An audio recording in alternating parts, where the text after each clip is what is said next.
Muli po, isang magandang umaga sa ating lahat at papuri, pasasalamat sa ating Diyos dahil Kanya po tayong dinala rito upang sama-sama po tayong sumamba at magpuri. At salamat din sa Panginoon sa nakaraang isang linggo na kung saan patuloy po tayong ginabayan, iningatan at tinulungan sa ating pang-araw-araw na gawain sa mundong ito. At sa umagang ito ay nawa ang presensya ng Panginoon ang siya pong sumaatin sa ating kalagitnaan. At binagpapasalamat natin at kinagagalak din po natin ang patuloy na pakikinig at pagsubaybay ng ating mga FB Live viewers. Saan man po kayo naroon, salamat po at kayo po ay patuloy rin na napapagpala sa gawain po ng pananambahan ng TNC, Trinity Neighborhood Church. Sa ngalan po ng TNC, kami po'y bumabati sa inyo na isang magandang umaga rin po at isang mapagpalang pagsamba.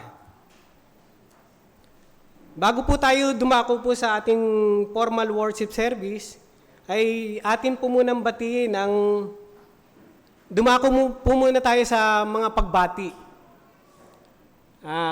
Kahapon po, nagdiwang po ng kaarawan ang ating regular attender na si Ate Rosie. March 1. Happy birthday, Ate Rosie. At sa araw din pong ito, ngayon, ang atin din po, isa pong regular attender din na si Brother Bridge. March 2. Maraming salamat at sana po ay patuloy kayong pagpalain ng Panginoon at patuloy na gabayan pa sa panibagong taon na inyo pong tatahakin sa buhay. Maging sa araw na ito din ba o bukas, ang anniversary ni Brother Mark at Sister Joanne. Happy anniversary mga brother and sister. Naway ang pagpapala ng Diyos ang sumainyo rin at kayo po ay patuloy na pagbuklorin ng Panginoon sa inyo pong patuloy na pagsasama. Sa atin namang mga announcement, mamaya po ay meron po tayong Lord's Day at prayer meeting. Baptism, Lord's Day, Lord's Table, at saka baptism ni Brother Kenji. First time po na tayo ay magbabautismo dito sa ating iglesia. At benamano po si Brother Kenji. Sana po ay marami pa pong sumunod na mabautismuhan at sumunod sa ating Panginoon.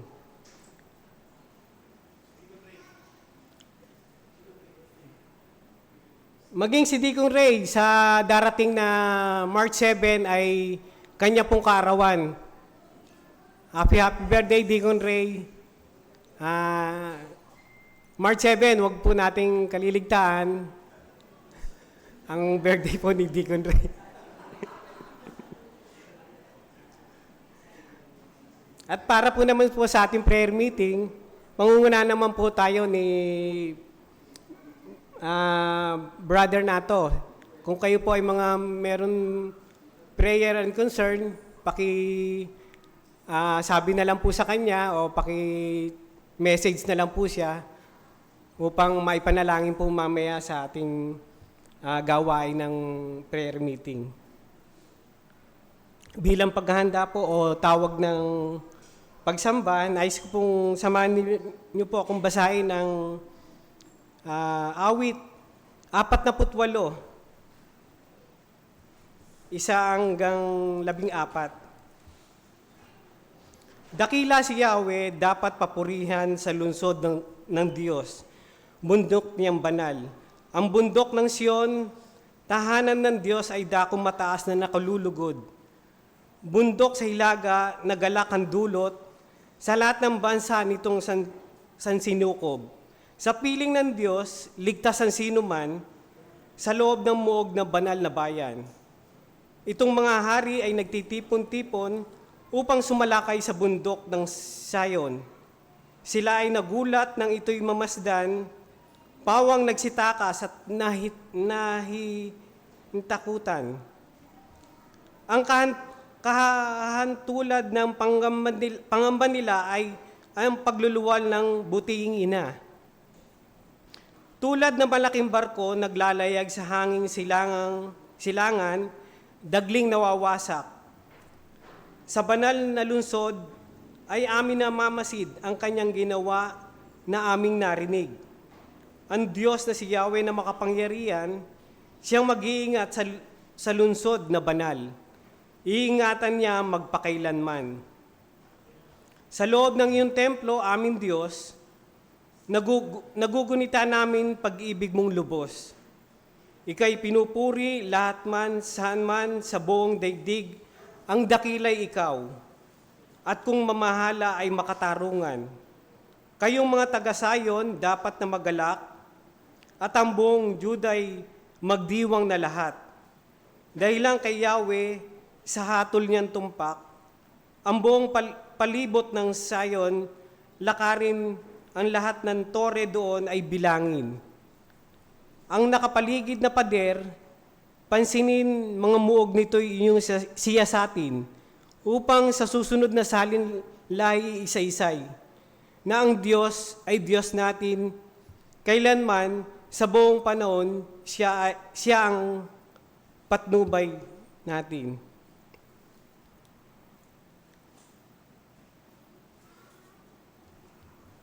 Mapapansin po natin sa ating nabasa ang salitang Sayon or bundok ng Sayon.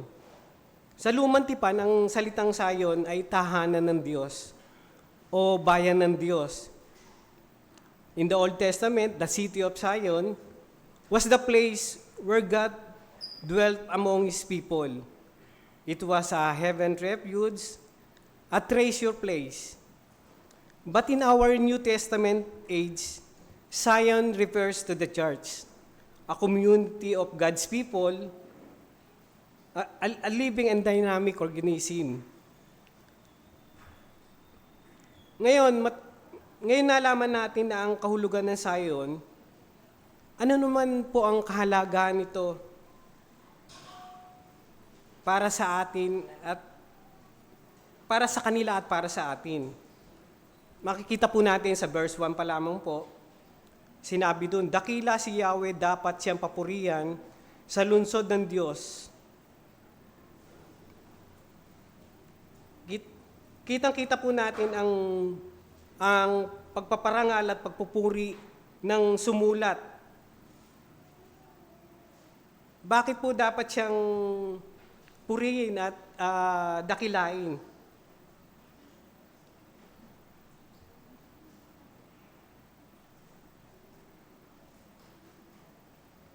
Bakit po dapat siyang purihin at dakilain sa Sion ang ating Diyos? Mababasa rin po natin sa verse 8 ang kasagutan po dahil sa banal na lungsod ay amin namasid ang kanyang ginawa na aming narinig. Ang Diyos na si Yahweh, makapangyarihan siyang mag-iingat sa lungsod na banal, iingatan niya magpakailanman. Pansinin po natin yung sinabing namasid, narinig at nagunita ang kapangyarihan ng Diyos at ang kanyang pag-ibig. At hindi lamang po yun, ay makikita rin po natin ang mga pangako niya po sa atin, maging sa ating mga naunang mga kapatid o mga nauna po sa atin na mga nanampalataya. Sa verse 8 po, sinasabi ron na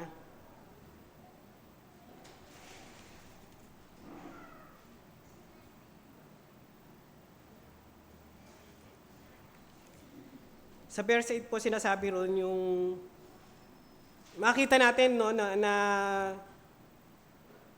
yung pagkakagawa ng templo sa Jerusalem ay isang kamangha-mangha na ginawa ng Diyos. At doon nakita ng mga Juda na karapat-dapat po talagang dakilain at purihin ang Panginoon. At siguro sa patuloy nilang pagdalo ng pananambahan, patuloy din nila naririnig yung mga ginawa ng Diyos sa kanilang mga ninuno, kina Abraham, Jacob at Moises, yung mga ipinamalas na kamangamangang kapangyarihan ng Diyos. Kaya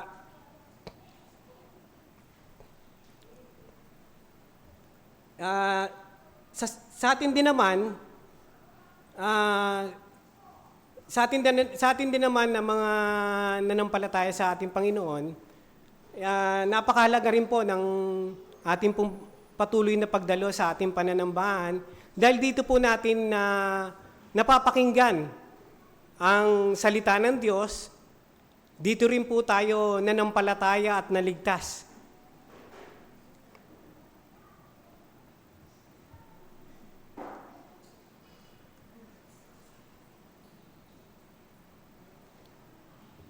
Sa sino mang nasa piling ng Diyos o na nasa Zion o sa iglesia, sila ay ligtas at laging papatnubayan at ingatan.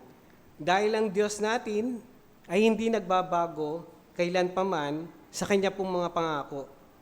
Magbago man ang mundo na ito, magpapalit-palit man ng henerasyon, ang Diyos ay nananatiling Diyos magpakailanman. Kung kaya't marapat lamang na siya po ay ating dakilain, purihin sa ating mga buhay. Manalangin po tayo. Tunay o Diyos na sa umagang ito ay ikaw po ang aming pinupurit, dinadakila dahil sa inyo pong kamanghamangang ginawa sa buhay ng bawat mananampalataya, Panginoon.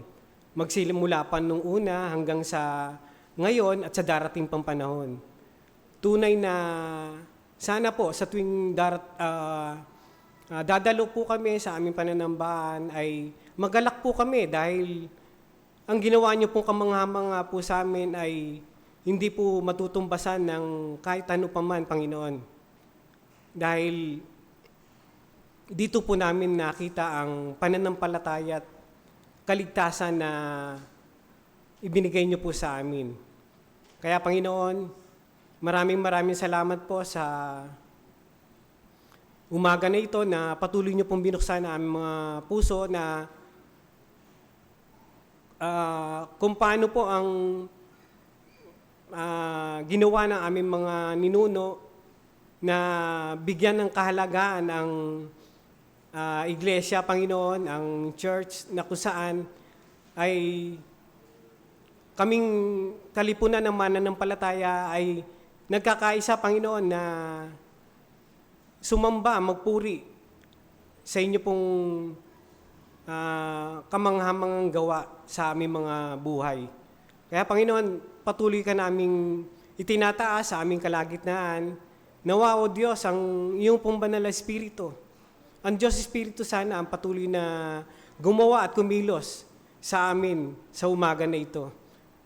Magmula sa amin pong pag-aawitan, pananalangin, sa pakikinig ng iyong pong mga salita. At tunay na sa iyo po namin maialay ang gawain na pagsamba na ito, Diyos. Ikaw po ang patuloy na maitaas at mapapurihan, Panginoon, sa lahat po ng aming gagawin sa buong maghapong ito. Sa iyo namin binabalik ang mataas sa papuri, pasalamat, sa pangalan po ng aming Panginoong Hesus. Amen.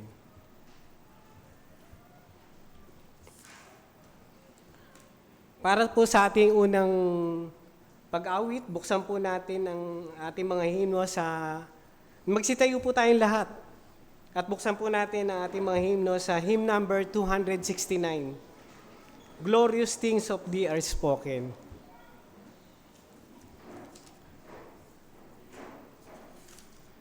Ang awitin na ito ay ibinatay po sa ating call to worship kanina sa awit 48.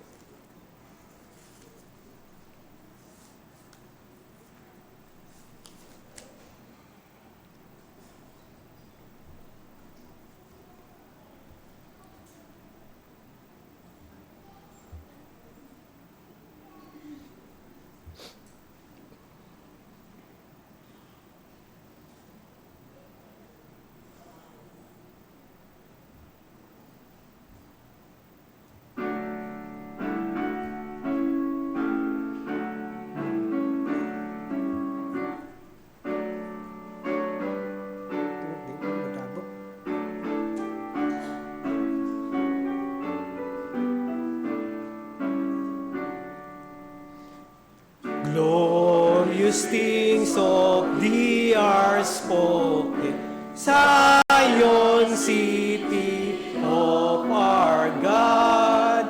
He whose word cannot be broken, formed thee for his own abode, on the rock of ages founded. What can shake thy sure repose? With salvation's walls surrounded, thou mayst smile at all thy foes. See the streams of living water springing from eternal love.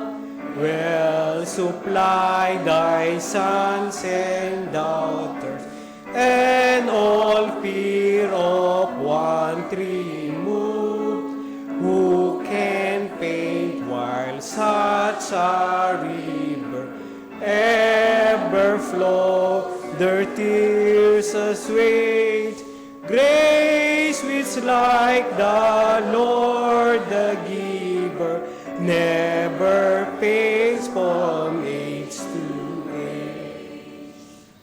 Round its habitation sobbing, see the clouds and fire of fear, or a glory and a covering, showing that the Lord is near. Thus the white from their banner, light and night, and shade by day. Slave they feed on the manna, which He gives them when they pray. Savior, if of Zion city, I through grace a member am. Let the world deride or pity, I will glory in thy name. Fading is the worldling pleasure, all is boasted palm and show. Solid joys and lasting treasure, none but Zion children know.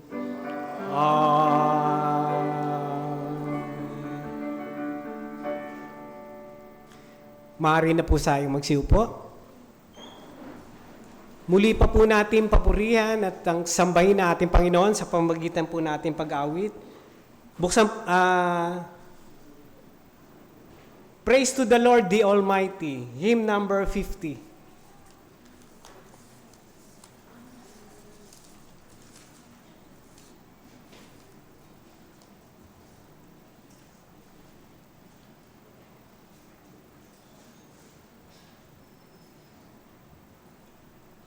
Isang napakagandang awit na nilikha po ni Joachim Neander.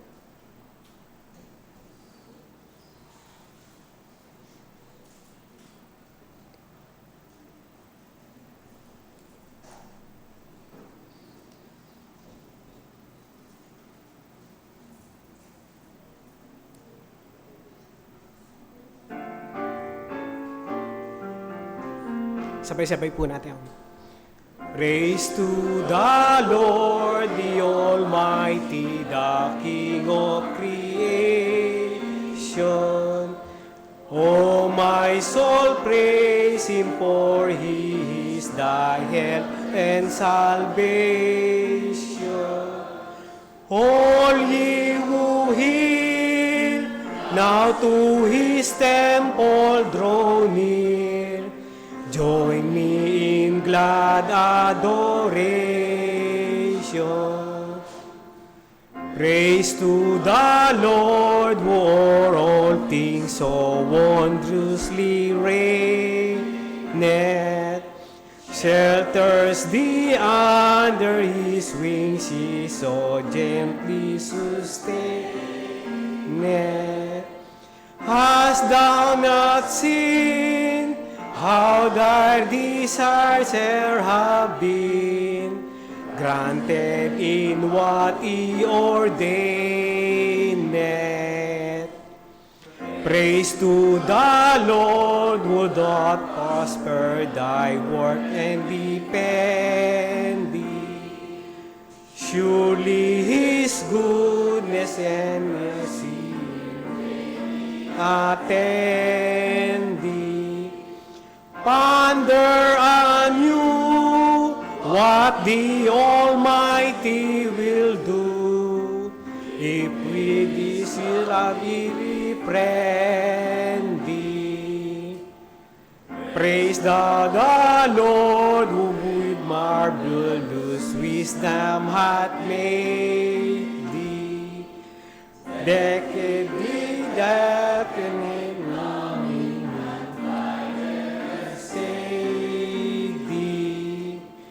how open great hath not He brought thee relief, spreading His wings o'er shady. Praise to the Lord, oh let all that is in me adore Him. All that hath life and breath, come now with praises before Him. Let the Amen sound from His people again. Gladly for we adore Him.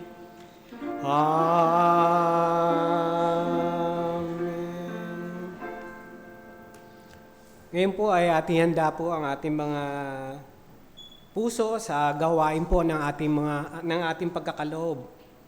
At ating po muna pong ipanalangin ang mga malilikom po kaloob sa umagang ito. Tunay po, O Diyos, na Ikaw po ay hindi po nagkulang at nagpabaya po sa amin. Tunay, Panginoon, na sapat ang iyong pong pagpapala sa bawat isa sa amin. Kung kaya, Panginoon, sa umagang ito, ay patuloy po kami nagagalak ang aming mga puso na maibalik po sa inyo ang nararapat na para sa inyo. Tunay, Panginoon, na lahat ng aming mga tinatangkilik, ang lahat ng aming kalakasan, maging ang aming mga hanap buhay at kinikita ay galing po sa inyo. Kami po'y katiwala lamang po ninyo. Kaya dalangin po namin na turuan niyo po kami maging isang mabuting katiwala sa inyo pong mga biyaya sa amin. At pagpalain niyo po ang mga kaloob na malilikom sa umagang ito. Naway magamit po ito sa pangangailangan ng inyo pong iglesia sa lugar na ito. At patuloy niyo pong gamitin ito sa ikalalaganap din po ng iyo pong kaharian. O Diyos, sa iyo po namin pinagkakatiwala ang lahat ng ito. Sa pangalan po ng Panginoong Hesus. Amen.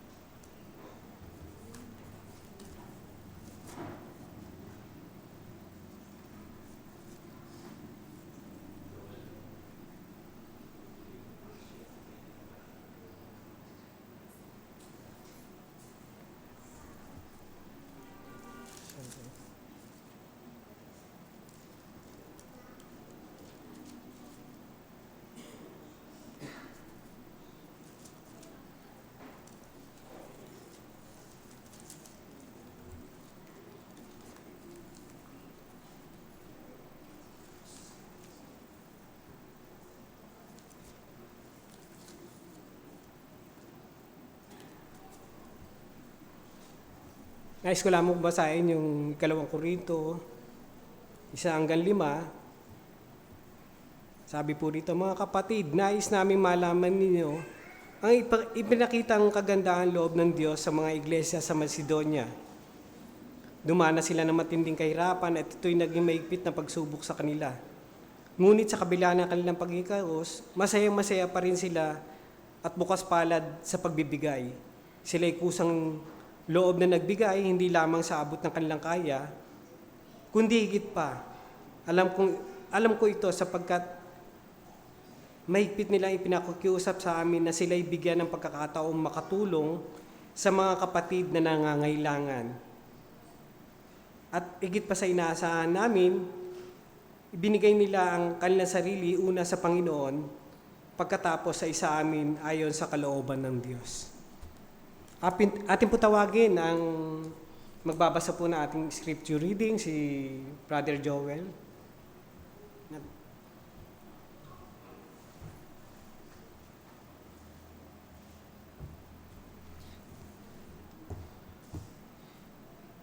Hinihikayat ko ang bawat isa na buksan ang inyong mga salin ng Biblia o sa inyong mga Bible apps ang Zephaniah chapter 3.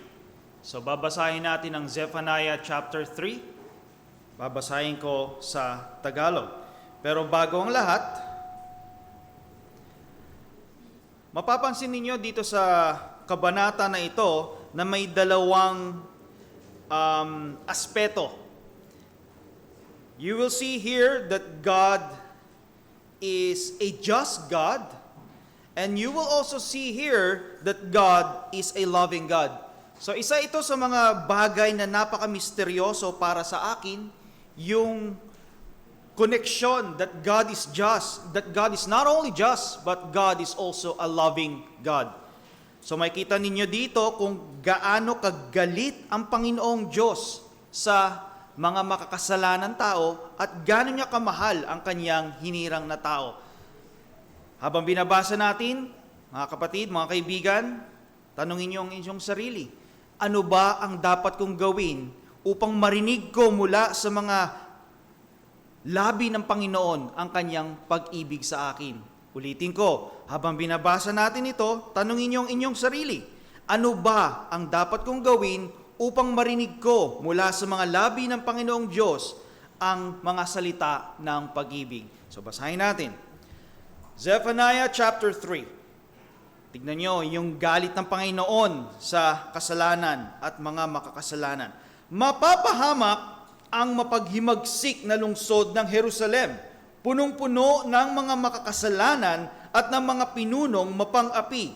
Hindi ito sumusunod kay Yahweh at ayaw tumanggap ng kanyang pagtutuwid. Wala itong tiwala sa kanya at ayaw niya nitong lumapit sa Diyos upang humingi ng tulong. Verse 3, ang kanyang mga pinuno ay para mga liyong umuungal, ang mga hukom na may para mga asong gubat sa gabi, na sa pagsapit ng umagay walang itinitira kahit na buto. Ang kanyang mga propeta ay di mapagkakatiwalaan at mapanganib. Ang kanyang mga pari ay lapastangan sa mga bagay na sagrado at binabaluktot ang kautusan para sa kanilang kapakinabangan. Ngunit nasa lungsod pa rin si Yahweh, doon pawang tama ang kanyang ginawa at kailanmay hindi siya nagkakamali. Araw-araw ay walang tigil niyang ipinapakita ang kanyang katarungan sa kanyang bayan.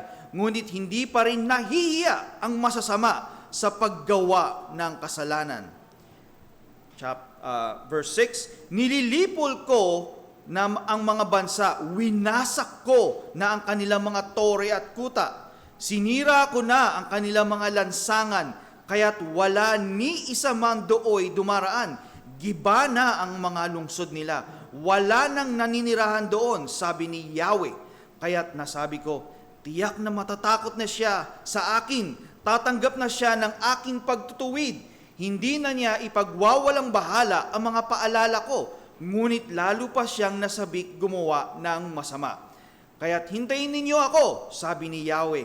Hintayin ninyo ang araw ng aking pag-uusig, sapagkat ipinasya kong tipunin ang mga bansa at ang mga kaharian. upang idarang sila sa init ng aking galit, sa tindi ng aking puot, at ang buong lupa ay matutupok sa apoy ng aking puot. Oo, sa panahong iyon ay babaguhin ko ang pananalita ng mga tao at bibigyan ko sila ng dilang malinis upang sa kay Yahweh lamang manalangin at sumamba at buong pagkakaisang maglingkod sa Kanya. Mula sa kabilang panig ng mga ilog ng Ethiopia, ang kanilang nangalat na bayan ay sasamba sa akin at magdadala ng kanilang handog. Sa araw na iyon ay hindi na kayo mapapahiya sa ginawa ninyong paghihimagsik sa akin, sapagkat aalisin ko ang mga mapagmataas at hindi na kayo maghihimagsik sa aking banal na bundok. Iiwan ko roon ang mga taong mapagkumbaba.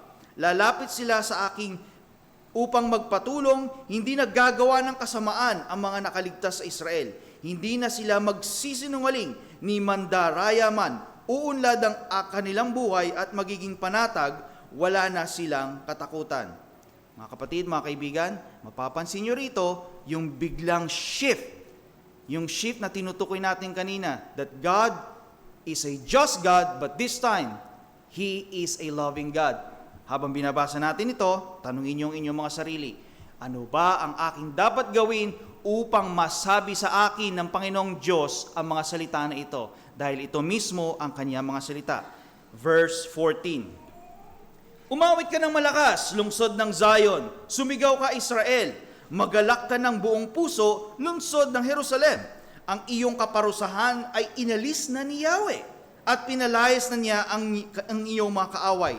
Nasa kalagitnaan mo si Yahweh, ang hari ng Israel. Wala nang kasawi ang dapat pang katakutan. Sa araw na iyon ay sasabihin na sa Jerusalem, huwag kang matakot, Zion. Huwag kang panghinaan ng loob. Nasa piling mo si Yahweh na iyong Diyos at ang kanyang kapangyarihan ang magbibigay sa iyo ng tagumpay. Siya ay magagalak sa iyo. Kita niyo yun? At ang pag-ibig niya ang magbibigay sa iyo ng bagong buhay. Masaya siyang aawit sa laki ng kagalakan gaya ng nagdiriwang sa isang kapistahan. Ililigtas kita sa iyong kapahamakan upang huwag mo nang maranasan ang kahihiyan.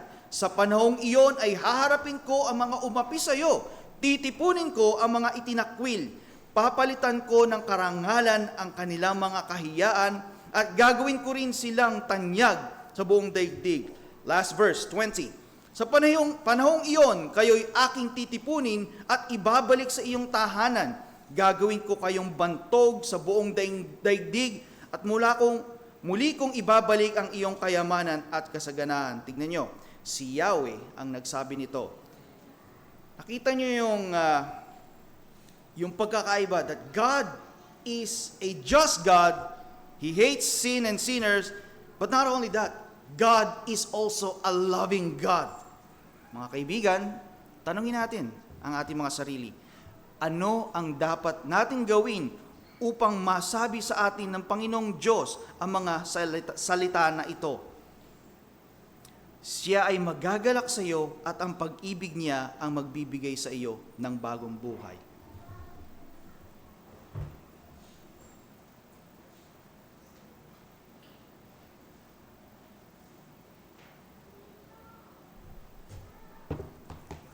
Salamat, Brother Joel, sa maayos na pagbabasa at maayos na pagpapaliwanag sa ating scripture reading. Bilang paghahanda po sa ating mensahe na marinig sa umagang ito, tayo po muli ay umawit. Awitin po natin yung "'Tis so sweet to trust in Jesus." Sa ating mga hymnal, ito'y nasa hymn number 669.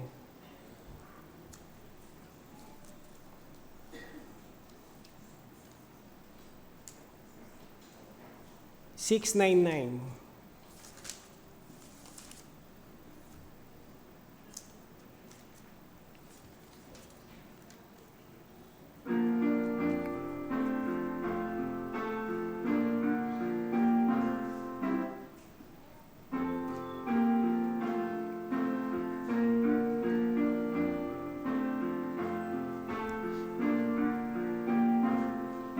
Sabay-sabay po natin awit.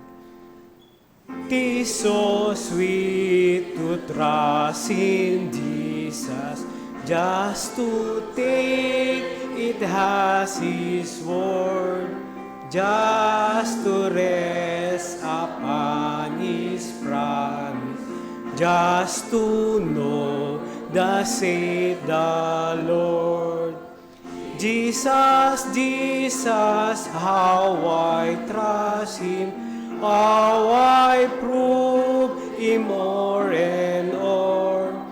Jesus, Jesus, precious Jesus, oh, for grace to trust Him more. Oh, how sweet to trust in Jesus, just to trust His cleansing blood, just in simple faith to plunge me 'neath the healing cleansing flood. Jesus, Jesus, how I trust Him, how I prove in o'er and o'er. Jesus, Jesus, precious Jesus, oh, for grace to trust Him more. Yes, 'tis sweet to trust in Jesus, just from sin and self to cease, just from Jesus simply taking life and rest and joy and peace. Jesus, Jesus, how I trust Him, how I prove and o'er. Jesus, Jesus, precious Jesus, oh, for grace to trust Him more. I'm so glad I learned to trust Thee, precious Jesus, Savior, friend. And I know that Thou art with me, wilt be with me to the end. Jesus, Jesus, how I trust Him, how I prove in o'er and o'er. Jesus, Jesus, precious Jesus, oh, for grace to trust Him more.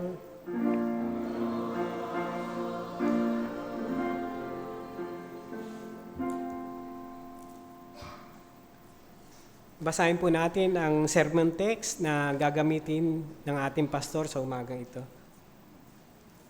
Sa Lucas, Kabanata 3,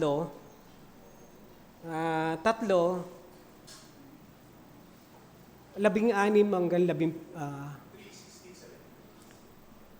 Lucas, Kabanata 3, 16 hanggang 17.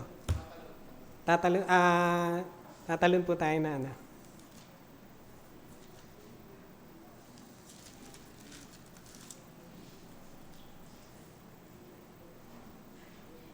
Ganito po ang sinasabi. Siya'y nagtungo sa buong lupain sa palibot ng Jordan. Ipinangaral ang bautismo ng pagsisisi para sa kapatawaran ng mga kasalanan. 16 and 17. Sumagot si Juan at sinabi sa kanilang lahat, binabautismo ko kayo ng tubig, subalit dumarating ang higit na makapangyarihan kaysa sa akin. Ako hindi karapat-dapat magkalag ng panali ng kanyang mga sandalyas. Kayo'y babautismuhan niya sa Espiritu Santo at sa apoy.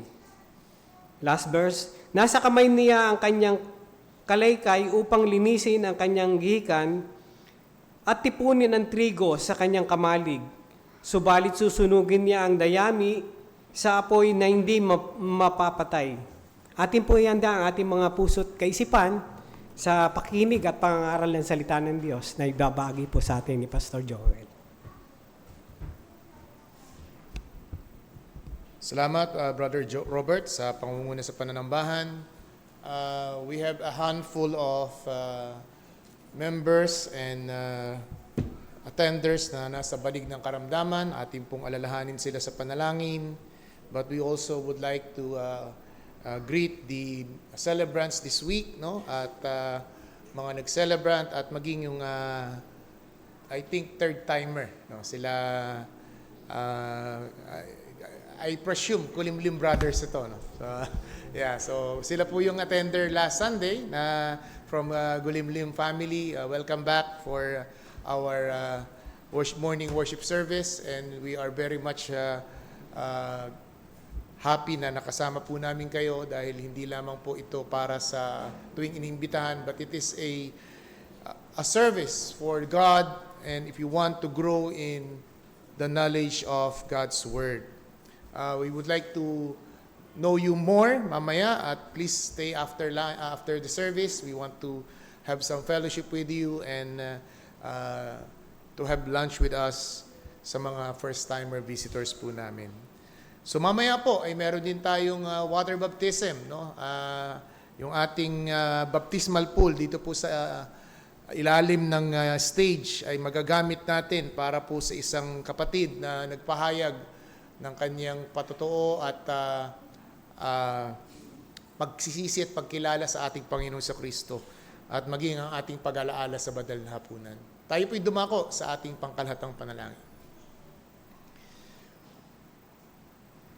Gaya ng aming inawit, Panginoon, na tunay na napakatamis ng nakay Kristo, ang may ugnayan sa iyo, sa gitna, Panginoong Diyos, na ang mundo ay nag-o-offer ng maraming mga bagay, atraksyon upang akitin kami papalayo sa Diyos at papalayo sa iyong mga salita.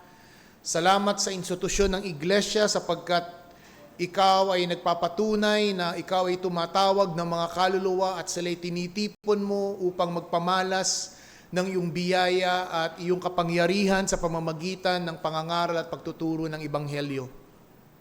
Dinadalangin po namin, O Diyos, sa mga kaluluwa na nasa kanilang mga tahanan na nagmamasid at nanonood sa aming live streaming.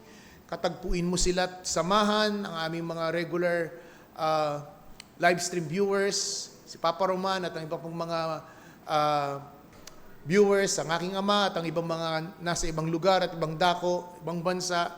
Nawa, Panginoong Diyos, ang yung mga salita'y umabot at ang kapangyarihan ng yung salita'y mangusap sa kanilang mga puso at kaisipan.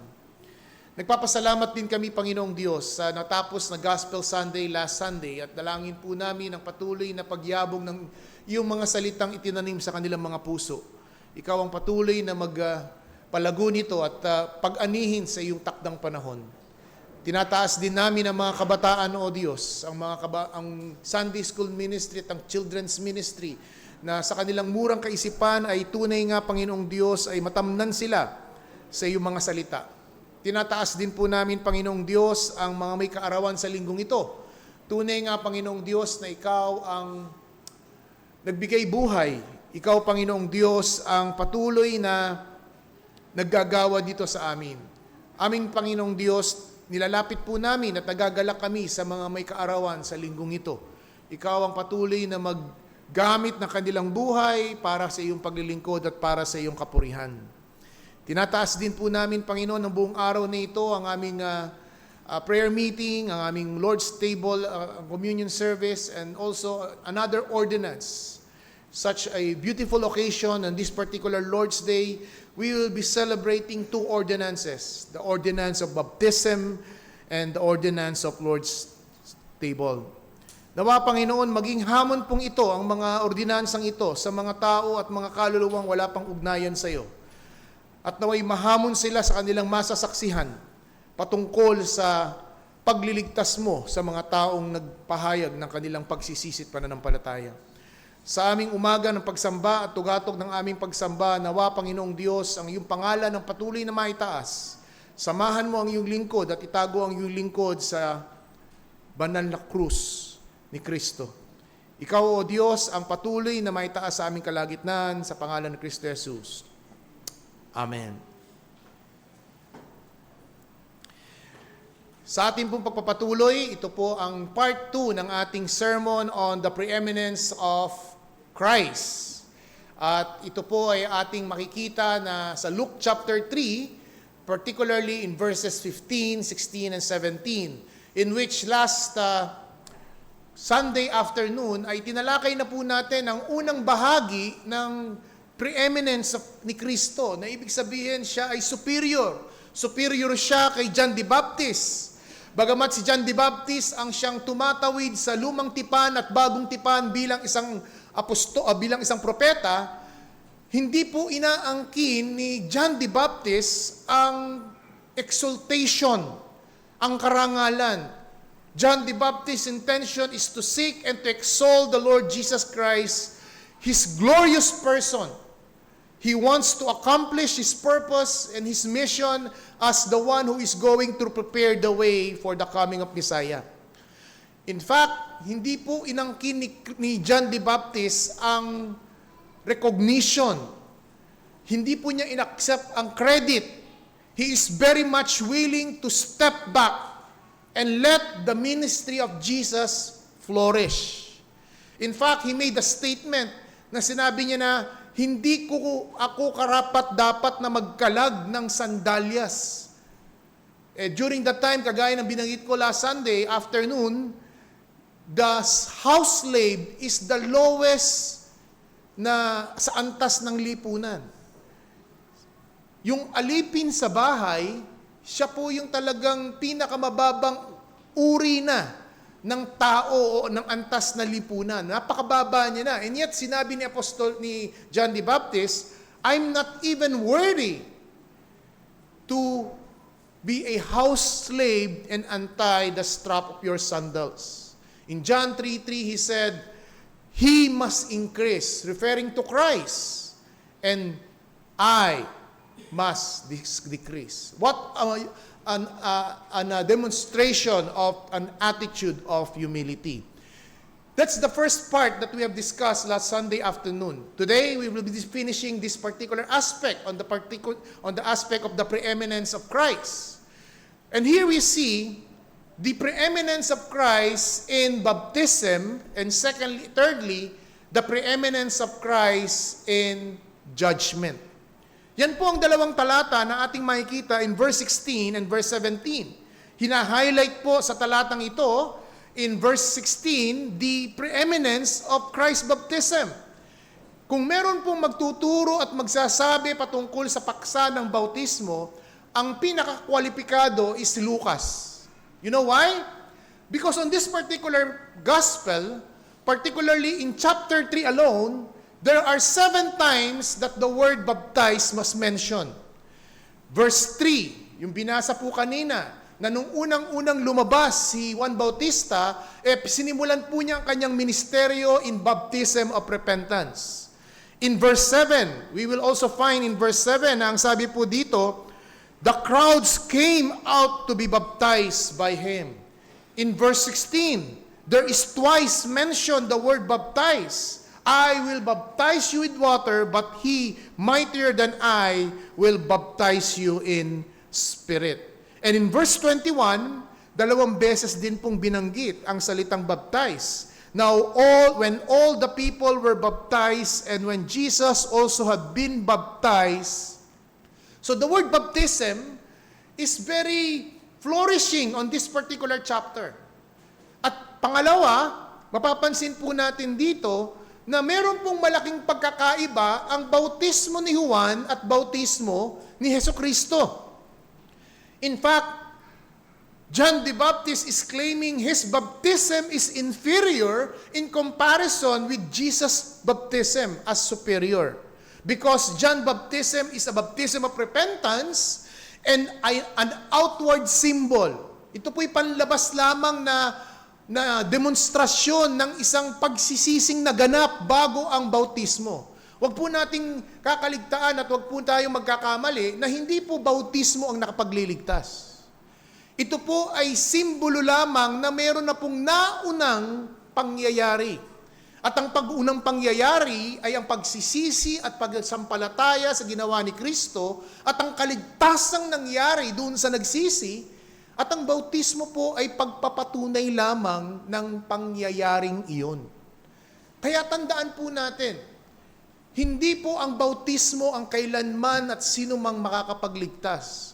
Ano man ang gusto mo't hangarin na ikay mabautismuhan, kung hindi nangyari sa iyo ang totoong pagsisisi at pagtalikod sa kasalanan at pagtitiwala at kaunawaan sa ginawa ni Kristo sa krus, walang saysay kahit ilang beses kang bautismuhan.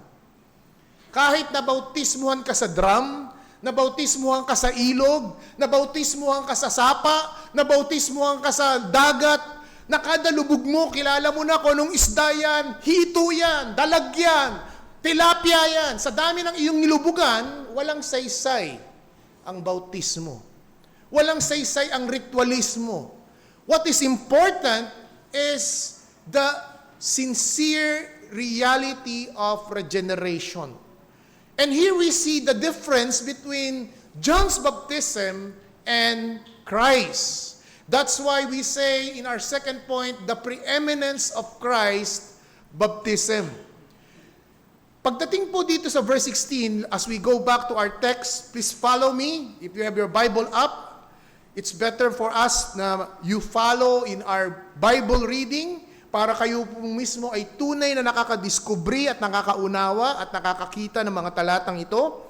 Verse 16, John answered them and saying, I baptize you with water, but the one who is mightier than I is coming, whose strap sandals I'm not worthy to untie. He will baptize you with the Holy Spirit and fire. On this particular aspect, I would like to see your attention on He will baptize you in spirit. There is so much confusion among many evangelical circles today, and theological error, particularly on the subject of the baptism of the Holy Spirit. Meron pong tinatawag na baptism of the Holy Spirit na ito ay isang charismatic or Pentecostal view. They are saying na matapos daw pong iligtas ang isang mananampalataya, kailangan daw po ng baptism of the Holy Spirit para daw po sila ay ma-empowered sa paglilingkod at sa kanilang mga ministry. At ang bunga po nito ay sila'y makakapag-express at makakapagsagawa ng mga signs and wonders at ang isa sa mga pangunahing sinasabi nila, kinakailangang makapagsalita ka ng iba't ibang wika. Yan ang ebidensya ng pagiging bautismo ng Espiritu.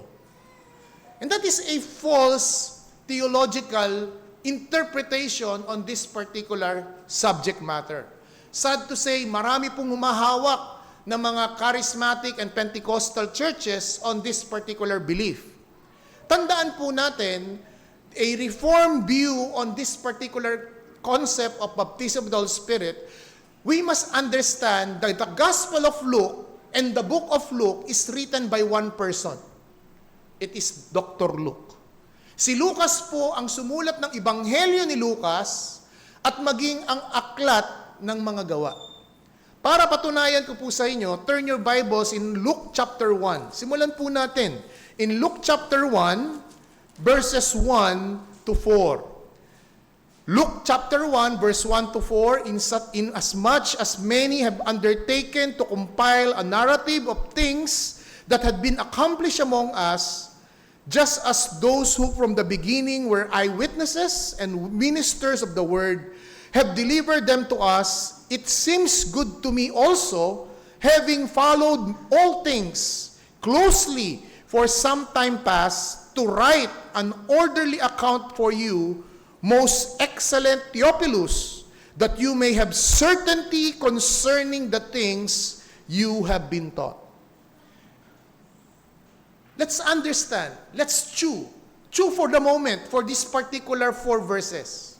Ito po si Lucas, sinasabi niya, narito ako para ipabaliwanag sa iyo, o Teopilo, yung mga bagay na aking nasaksihan at mga narinig at mga naituro at gusto kong ipakita sa iyo para maging sigurado ka sa iyong pananampalataya. So meaning to say, the Gospel of Luke was arranged from the narrative of the first coming of Christ hanggang sa kamatayan ni Kristo at pagkabuhay na maguli. Isinulat po nito ni Lucas, primarily ang recipient ay si Teopilo. At anong gustong naisin ni Lucas dito? Huwag mamali si Teopilo. Huwag siyang malihis ng pagkuha ng kamensahe ng Gospel of Luke. Kaya nga, ang napakahalaga ng bandang verse 4 that you may have certainty. That you may have certainty concerning the things you have been taught. Tinuturuan na si Teopilo. Pero para wag maligaw si Teopilo, kinailangang sumulat ni Lucas ng orderly na gospel, at ito nga po ay ang Gospel of Luke. Now, this is book 1. The Gospel of Luke is book 1. And the book of Acts is book 2. Ito po ang ikalawang aklat.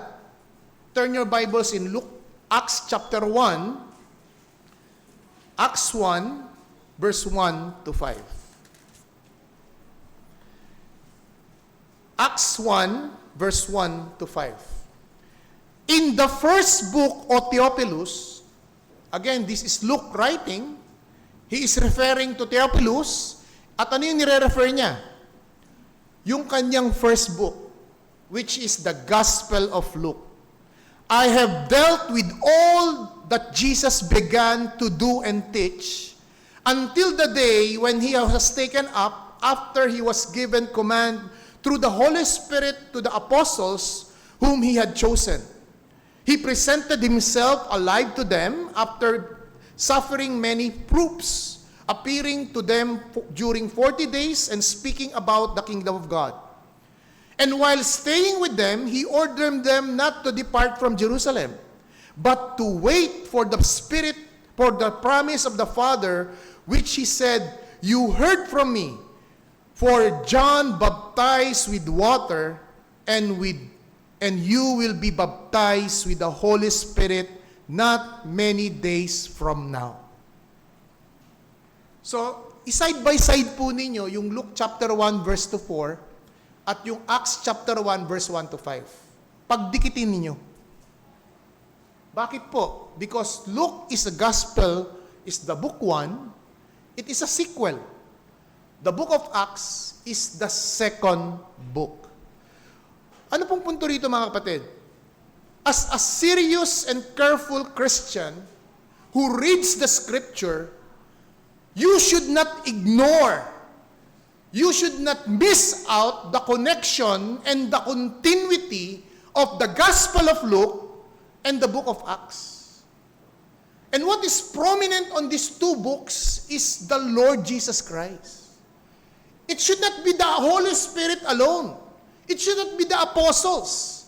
It's still Christ in the book of Acts working in the apostles. It is Christ working in the book of Acts through the Holy Spirit. Huwag po nating tanggalin sa equation si Kristo pag binabasa natin ang book of Acts. Another thing, hindi po lumalakad ng sarili ang banal na spirito. Hindi po siya gagawa ng kanyang sariling eksena at malalagay sa backseat si Kristo. Parang nangyayari ngayon sa Los Angeles Lakers, di ba? Before, it was LeBron James. But because of the controversial trade, si Luka Doncic na, medyo parang sumisikat ngayon, no? At kilalang kilala. Nasa backseat na lang daw si LeBron James. In like manner, gusto ko po ipakita sa inyo na hindi po umi-eksena ang banal na spirito dito po sa book of Acts. It's still Christ. And every time we see the ministry of the Holy Spirit, the very purpose of the Holy Spirit is to bring back and give back the glory to Christ. Bilang patunay, turn your Bibles in these following verses. John chapter 14. turn your Bibles to John chapter 14. Please follow me para kayo po'y mismong tunay na makasunod at makadiskubre ng katotohanan ito. John chapter 14, verse 15 to verse 19. Ano pong sabi mismo ng Panginoong Kristo? Ito po yung upper room discourse, ito po yung iiwanan na ni Kristo ang kanyang mga alagad, ito po yung Thursday night ng gabi, at sasabi niya sa chapter 14, verse 15, ang sabi niya ay, "Yet a little while, and the world will see me no more, but you will see me. Because I live, and you will also live. In that day, you will know that I am in my Father, and you are in me, and I in you. Whoever has my command and keeps them, he is the one who loves me. And he who loves me will be loved by my Father, and I will love him, and manifest myself to him." Verse 26.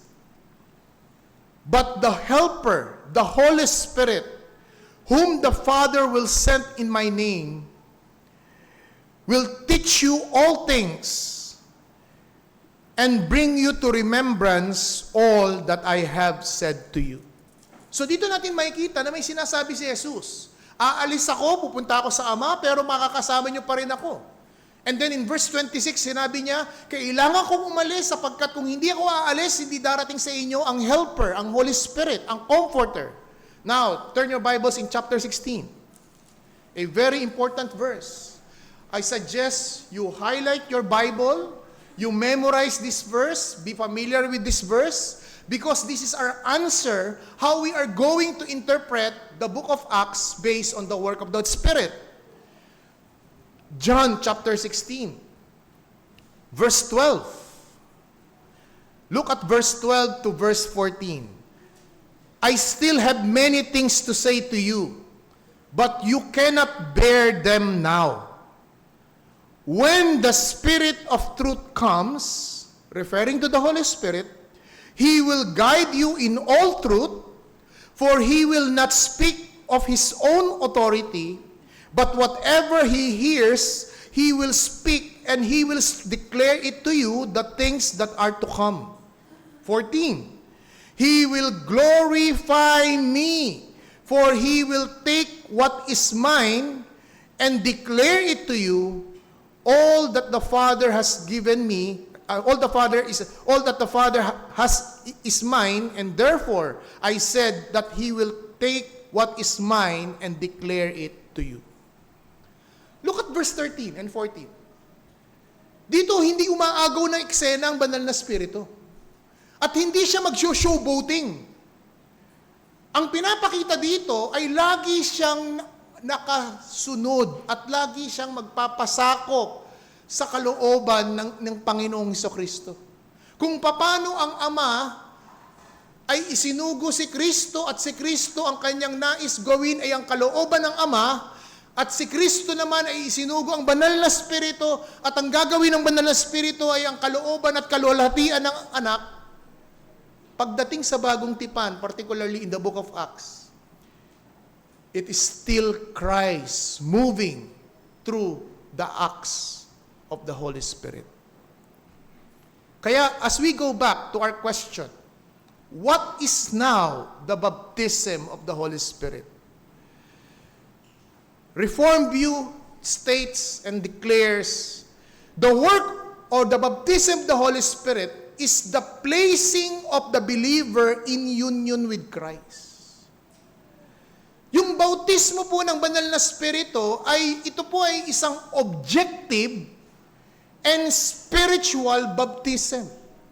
Na kung saan ang isang makasalanan, na kung siya'y tatalikod sa kasalanan at magtitiwala sa ginawa ni Kristo, objectively siya ay dadalhin at kukunin at iladagdag sa universal church, which is the body of Christ.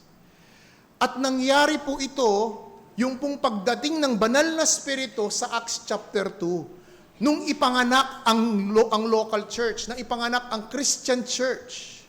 In Acts chapter 2, in the day of Pentecost, this was the first time that the Holy Spirit is going to dwell permanently among Christians. and the church has begun. It is an objective, spiritual inclusion of the believer of Christ to the universal body of Christ. Ito po ang sinasabi sa 1 Corinthians. Turn your Bibles. 1 Corinthians chapter 12. 1 Corinthians 12, verse 13. Simulan po natin sa verse 12. Chapter 12, verse 12 and 13. For just as the body is one and many members, and all the members of the body through many are one body, so is with Christ. Verse 13. For in one Spirit we were all baptized into one body, Jews and Greeks, slaves and free, and all were made to drink of one Spirit. Take note of the word one. One Spirit, we were all baptized into one body. Maging Hudyo, maging Grego, maging Hintil, maging Alipin, maging Malaya, we are one in the body, baptized by one Spirit. Same with Ephesians 4. Ephesians chapter 4, verse 4 to 6. Ephesians chapter 4, verse 4 to 6. There is one body and one Spirit, just as you were called to the one hope that belongs to your call. One Lord, one faith, one baptism, one God, and Father of all, who is over all and through all and in all. So dyan po natin makikita yung sinasabi ni John the Baptist. I baptize you in water, but he who is mightier than I will be baptizing you by the Holy Spirit. He will baptize you in the Holy Spirit. Meaning to say, yung pong mga mananampalataya, take note the word future tense, will. He will. At kailan po nangyari yun? Yung Acts chapter 2. Kaya nga po, Acts chapter 1, verse 1 to 5, di ba? Binanggit ni Juan Bautista. At yung tagubili ni Jesus sa kanyang mga alagad, huwag kayong aalis sa Jerusalem. Sapagkat ilang araw mula ngayon, darating ang helper. Darating ang comforter. At ang banal na spirito ay tatahan na magpakailanman sa mananampalataya. And that's the reason you Christians, every time you yield to temptation, there is a conscience in you. Nababagabag ka, alam mong mali yung ginawa mo. Why? It's because the Holy Spirit is grieving in you. You don't yield to the leading of the Holy Spirit. You yield to the flesh. It's opposite. The flesh and the spirit don't mix. They are two opposite poles. Kung nasa north yung isa, nasa south yung isa. Kung nasa east yung isa, nasa west yung isa. At yun po ang nangyayari dito. At ito po ang napakahalagang dapat maintindihan natin. Nangyari ang Acts chapter 2, at ito po ay isang minsan event lamang. It is a one-time event na non-repeatable. And that's the problem with our Pentecostal and charismatic friends. That is one problem of the evangelical, charismatic, and Pentecostal churches, ministers, who keep on repeating the Pentecost account. Gusto nilang paulit-ulitin yung Pentecost account, the speaking of tongues. Yung Acts chapter 2, sabi nila, nangyari yan sa Acts chapter 10. Yes, yung Acts chapter 2, it is a Jewish Pentecost. But Acts chapter 10, it is a Gentile Pentecost. Pero bakit po nangyari ang Pentecost? Because of the event that took place. And this is a one-time, non-repeatable events. And what are those? The death of Christ, the burial, the resurrection, the ascension, and then the Pentecost. If you take away the four equations, there would be no Pentecost. And all of these things, these 5 events, are non-repeatable. Because Christ died once, He was buried once, He resurrected once, He ascended once.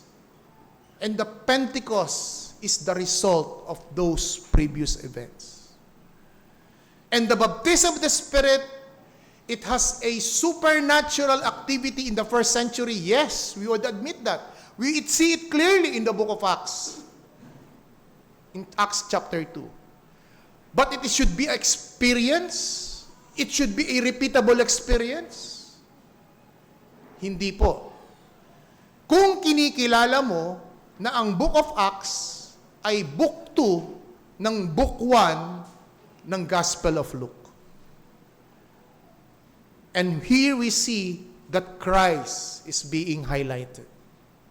Secondly, hindi lamang makikita natin the preeminence of Christ's baptism, but secondly, in verse 17, as we go back to Luke chapter 3, the preeminence of Christ's righteous judgment.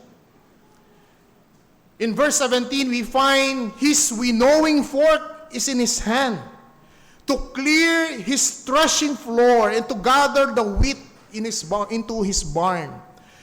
But the chaff He will burn with unquenchable fire. Well, this is the language of preeminence of Christ's righteousness. The fire of baptism it was referred sometimes to the Holy Spirit, but I personally believe the fire is in reference to the unquenchable fire in verse 17. May mga theologians na sinasabi nila, yung fire na tinutukoy dyan ay yung baptism of the Spirit, yan yung tongues. But I go back to the scripture, I go back to the text, I'm most inclined to believe that the word fire in verse 16 is referring to the unquenchable fire in verse 17. Na pinapakita dito that Jesus has given all the authority by the Father to be the judge of the world. Turn your Bibles in John. John chapter 5. John chapter 5. Gospel of John. Don't be misled. Don't go to 1 John or 2 John. The Gospel of John. Chapter 5. Verses 22 to 23. John 5, 22, 23. Simulan po natin sa verse 22. O 22, 23. For the Father judges no one, but has given all judgment to the Son, that all may honor the Son just as they honor the Father. Whoever does not honor the Son does not honor the Father who sends Him. A clear statement from the Lord Jesus Christ na ang lahat ay ibinigay ng Ama sa Anak. Ang lahat ng pamamahala, ang lahat ng otoridad, at ang lahat ng paghatol. Kaya nga, kaibigan, kung hindi ka pinananahanan ng anak ng Diyos, ang Panginoong Hesukristo, John 3:36, nasa iyo ang puot ng Diyos, at wala sa iyo ang buhay na walang hanggan. Jesus came into the world to save sinners, to save those who will put their trust on the finished work of Christ. But this same Jesus, the second person, the Son, has all the authority, the power to bring judgment. Jesus will act as a judge for the unbelievers as well as for the believers. Kaya wag nating iisipin na ang hahatulan ay mga hindi lamang mga mananampalataya. No. Sa second coming ni Kristo, maging tayong mga mananampalataya ay hahatulan tayo sa ating mga ginawa, sa ating mga inisip. That is the judgment seat of Christ. That every believer, pananagutan natin ang ating mga pananalita at sinabi, mga kinilos, nung tayo'y mananampalataya, because it has to do with the merits of rewards in heaven. But take note, there will be judgment for unbelievers as well. The great white throne of judgment. In which, in Revelation chapter 6, tinanggal ng Diyos ang lahat ng maaaring pagtaguan ng tao. Nawala sa isang iglap ang bundok, ang mga yungib, at nagsama-sama ang mga matataas na tao, hari, prinsipe, general, mayaman, mahirap, pulubi at alipin. Ito yung mga taong nagkakarakterize na hindi kumilala at tumaliwa sa panawagan ng Ebanghelyo. Sila'y magsasama-sama. Wala nang discrimination sapagkat silang lahat ay takot na makita ang puot at galit ng Diyos. At kanilang hinihiling, naway ang bundok ay tabunan kami, sapagkat sino ang makakatiis at makakapigil sa puot at galit ng Diyos. Believers, your salvation is secured in Christ. But it does not necessarily follow that we will not be judged by the things we do. Kung paano natin tratuhin ang ating kapwa, ang ating kapatid. Kung paano tayo maglingkod ng dalisay o mapagpaimbabaw sa katawan ni Kristo at sa kapatiran. Ano mang motibo ito, mabuti man o masama, pananagutan natin ito sa Panginoon. But how much more ang mga walang ugnayan kay Kristo? You will be thrown in the lake of fire because your names were not found in the book of life. Jesus is both God and man. He is a perfect judge of the living. He will judge with all fairness and perfectly just.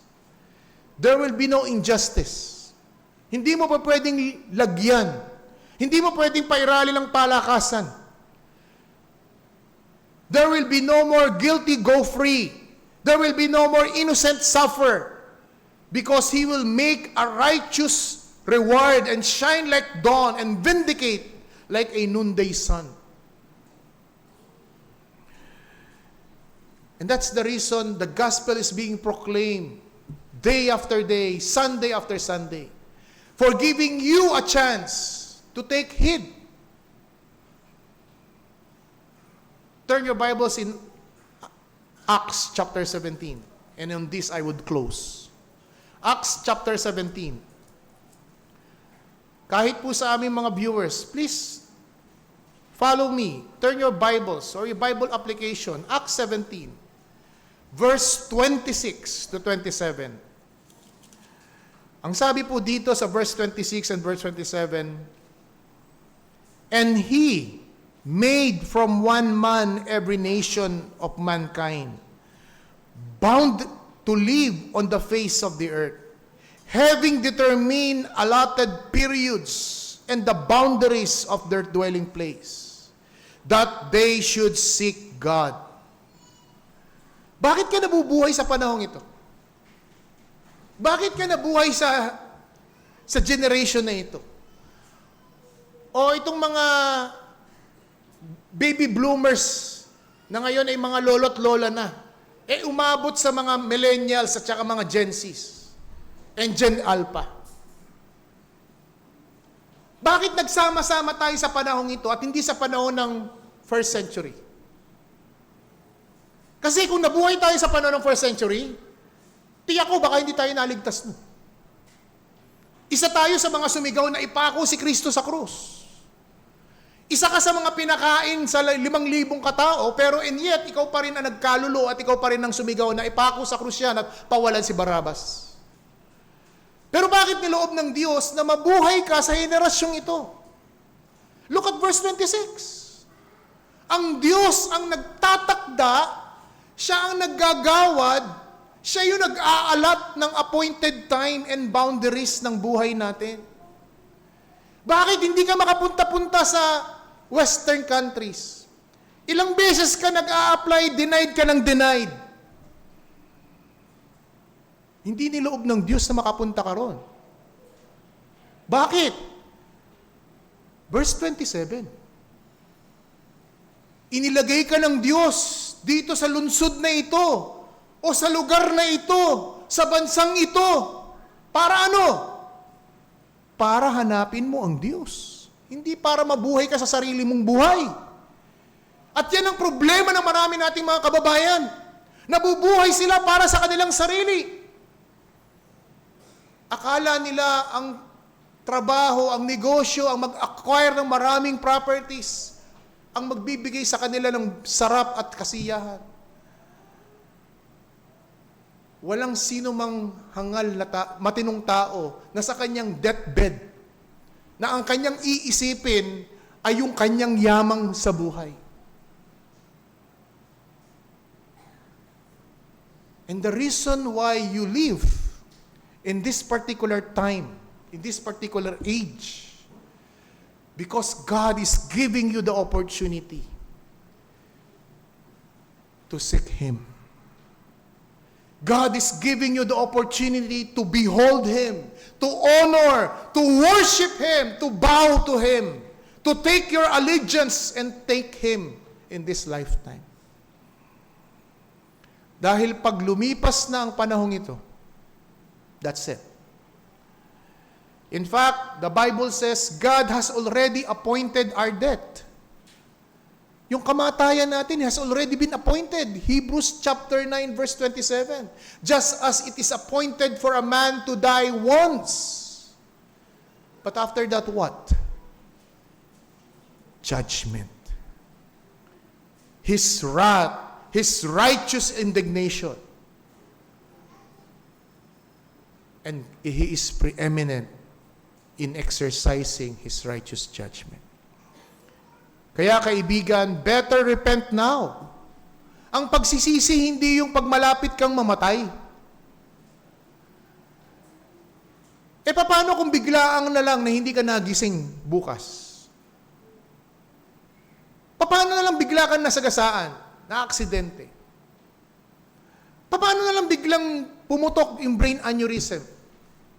Unconscious. Better to repent now until God is giving you the opportunity. Kabataan, wag mong hintayin tumanda ka. Yan nga ang sabi ni Pastor Steve last Sunday.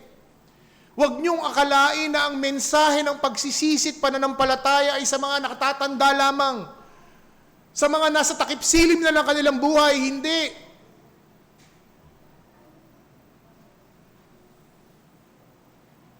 Napakaraming mga Korean artists in the peak of their career, 20 plus, 30 plus. Si Sang Chai, 48 years old. Ni hindi niya nakitang mag-asawa ang kanyang dalawang anak. Ni hindi niya nakitang matapos mag-aral ang kanyang mga anak. Better repent now until God is giving you the opportunity. Don't waste your youth, but use your youth and strength to serve God, to serve your Creator.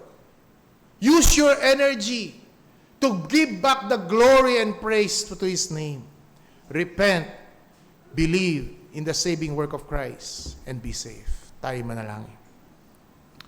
Aming dakilang Diyos, mangusap ka, o banal na Espiritu, patuloy kang magmanumbat at kumatok sa puso at kaluluwa ng bawat kaluluwang narito, bata man o matanda. Hamunin sila sa pagsisisi at iligtas sa pangalan ni Kristo Jesus. Amen.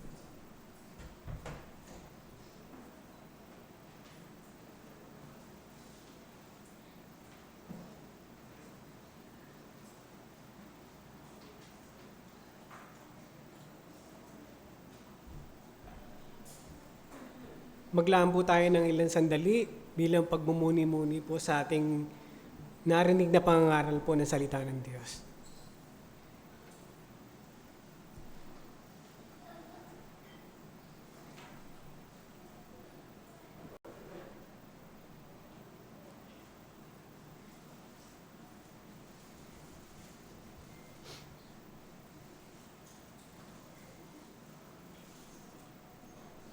Bilang tugon po sa ating narinig na mensahe, tayo pong lahat ay magsitayo, awitin po natin ang Before the Throne of God above.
My name is Gabriel on his hand.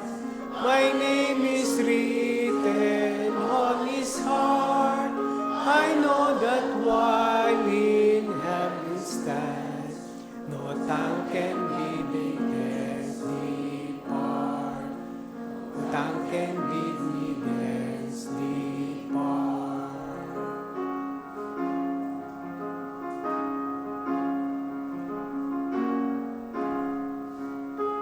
Satan tempts me to despair and tells me of the guilt within. Upward I look and see him there, who made an end of all my sin.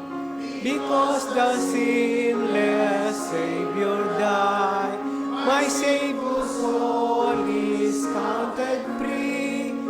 For God and just is satisfied to look on Him and pardon me. To look on Him and pardon me.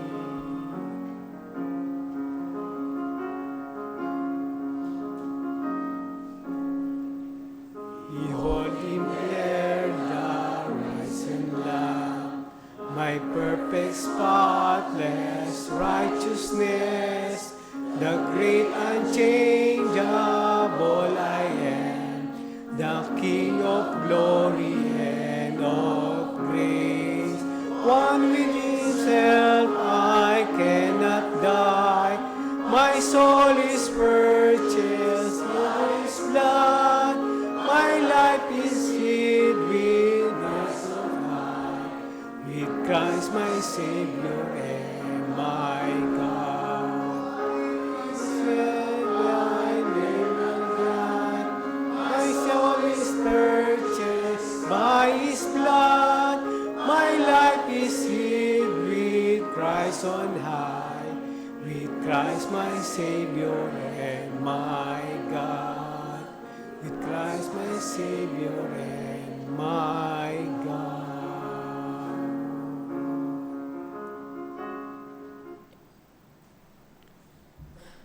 Manatili po tayong nakatayo at awitin po natin ang doxology.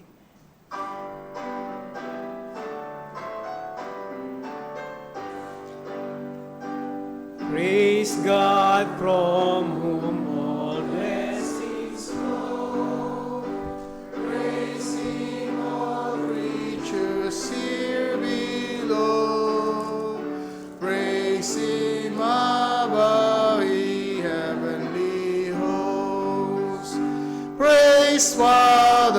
Son, and Holy Ghost.